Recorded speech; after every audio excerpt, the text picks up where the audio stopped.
hidayah Allah berani menjamin tidak 5 menit ke depan? Panjenengan berani menjamin bahwa diri panjenengan 10 menit ke depan masih dalam keimanan ini? Kita tidak ada satupun manusia yang beriman berani menjamin itu.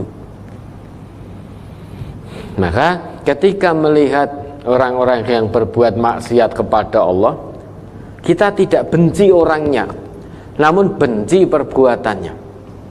Kita doakan mudah-mudahan hatinya terbuka. Jangan dicaci maki, jangan diolok-olok. Yang kita benci adalah perbuatannya, bukan orangnya, bukan manusianya, namun perbuatannya. Maka saat secara zahir melihat orang bermaksiat kepada Allah, jangan dicaci maki.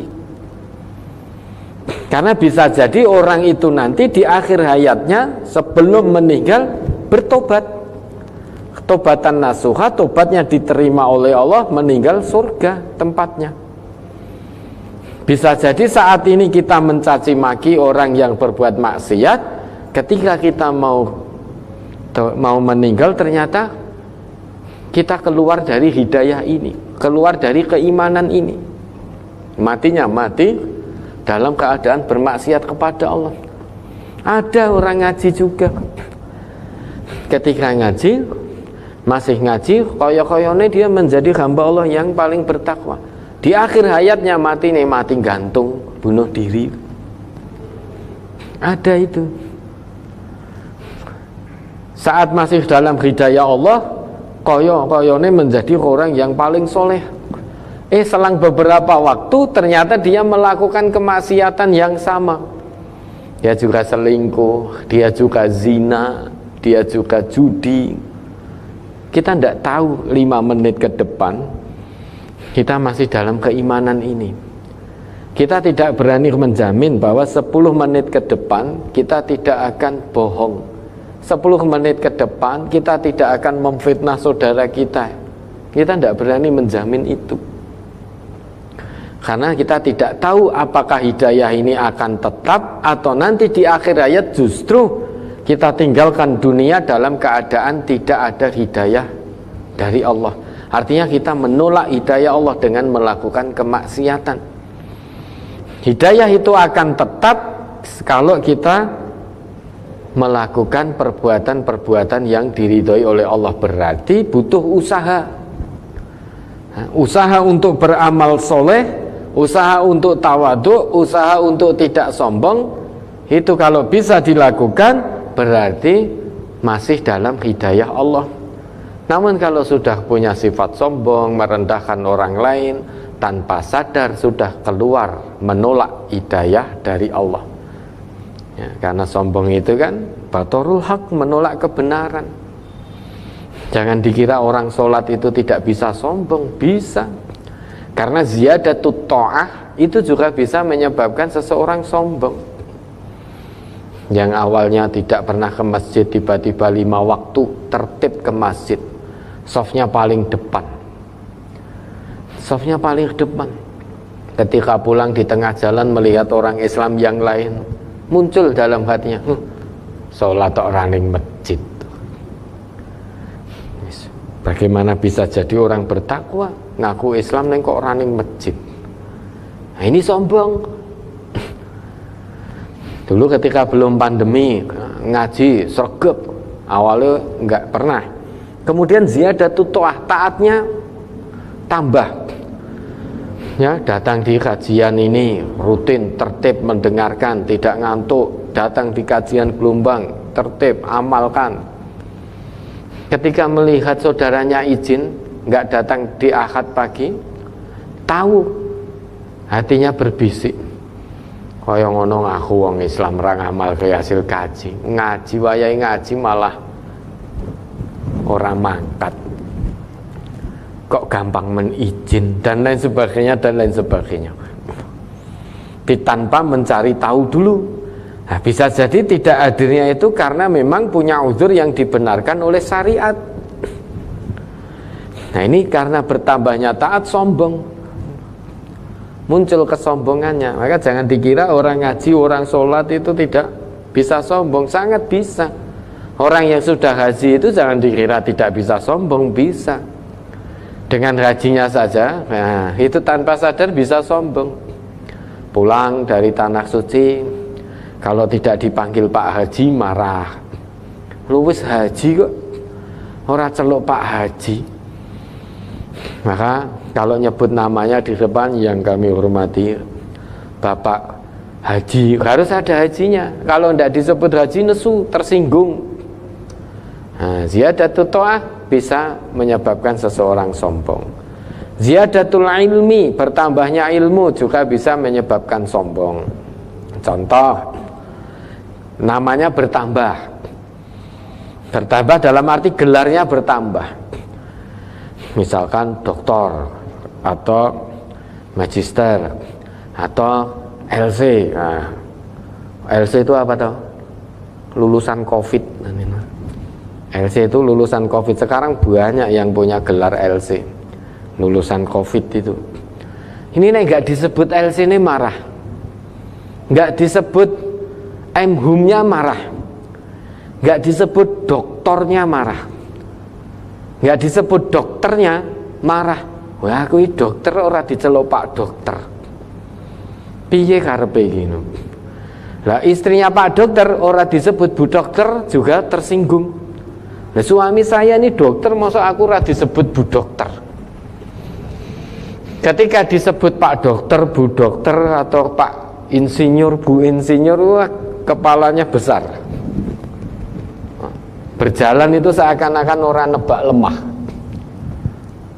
Jalan di awang-awang, wah diceluk dokter, celuk profesor. Nah, enggak diceluk profesor nesu. Mong wis profesor, wis dokter, sudah magister, kok ora diceluk gelare, nesu. Dalam undangan sudah ditulis gelarnya, salah nempatkan titik, dinesoni juga. Ki titike ora ning kene, tapi titiknya di sini, nesu juga. Gelarnya ada yang huruf besar kemudian huruf kecil, delalah ditulis huruf besar semua, marah. Atau ditulis huruf kecil semua, marah. Untuk jadi dokter itu ya rekoso. Aja mbok kira gampang. Rekoso butuh tenaga, butuh bondo. Lah kok gelare dengan seenaknya kamu tulis salah. Nesu, maka itu kan di undangan-undangan itu kan untuk menghindari marahnya seseorang yang punya sifat sombong karena gelarnya, bertambahnya ilmu, bertambahnya gelarnya, maka sombong di undangan itu, maka ditulis duluan, mohon maaf bila terjadi kesalahan penulisan nama dan gelar. Kan begitu. Sebetulnya itu tidak perlu ada.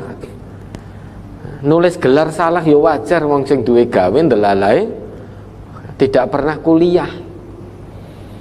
Tidak pernah kuliah. Tidak pernah ngerti dunia perkampusan, dunia akademik, karena kebetulan lulusnya sekolahnya hanya di SD.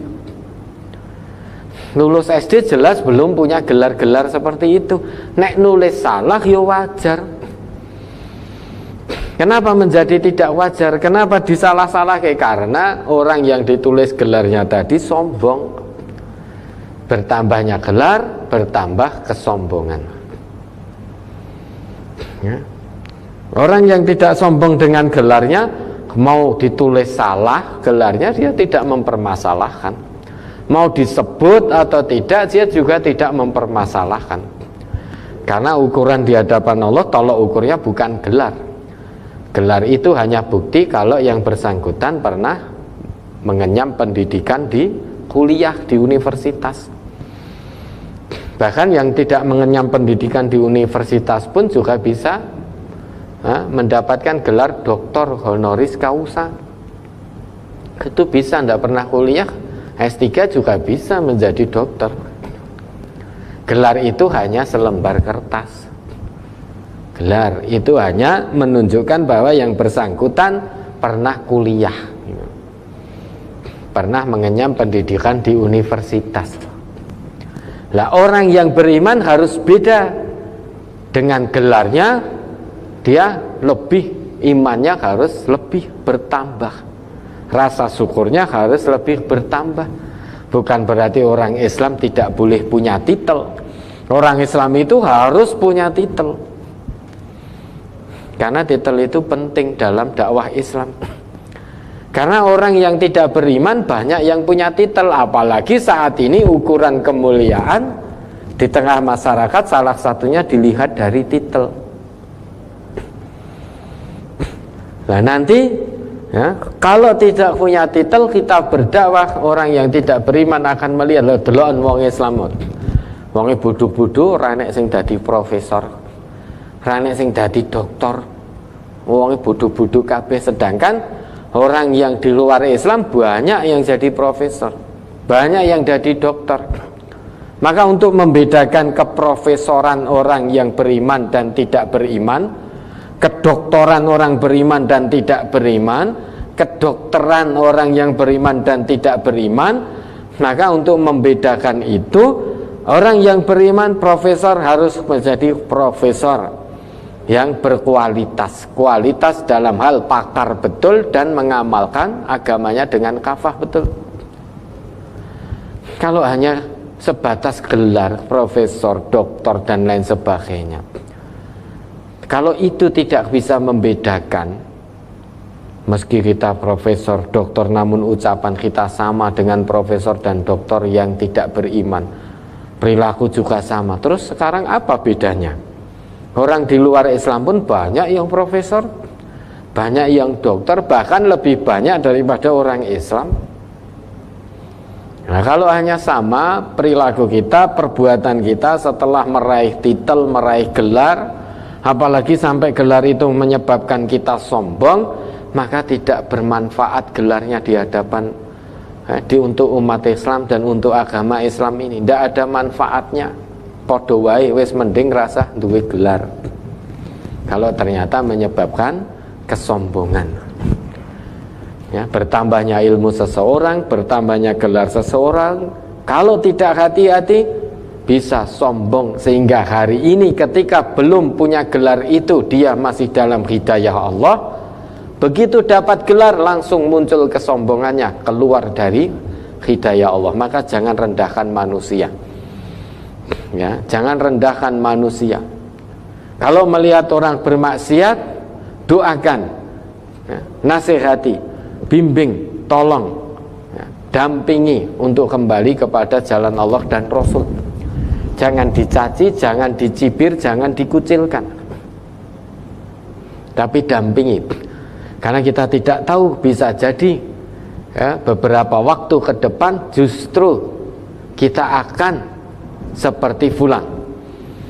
Kita meninggalkan dunia dalam keadaan tidak dalam hidayah Allah. Bisa jadi fulan yang sekarang ahli maksiat, namun nanti karena hatinya terbuka, ada usaha untuk meraih hidayah dari Allah, meninggalnya dalam keadaan sudah taubat-taubatan nasuha diterima oleh Allah.